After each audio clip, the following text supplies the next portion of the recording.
মুনকার নাকিরের আগে যাবে যে কবরে, মুনকার নাকিরের আগে যাবে যে কবরে।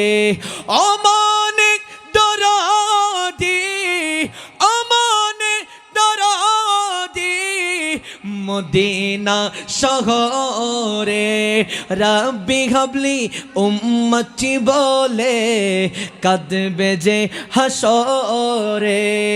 আরে কখন যাবে মিজান পাল্লায়, ওজন কেমন করে, মুনকার নাকিরের আগে যাবে যে কবর। অমনে দরদি মদিনা শহরে, পড়েন সুবহানাল্লাহ। বিশ্বাস আসেনি আমার নবী আর আমাদেরকে বিসমিল্লাহি ওয়া আলা মিল্লাতে রাসূলিল্লাহ বলে কবরে দেওয়ার আগে আমার নবী গোলামে মুস্তাফারে দেখার জন্য চলে আসবে। সুবহান।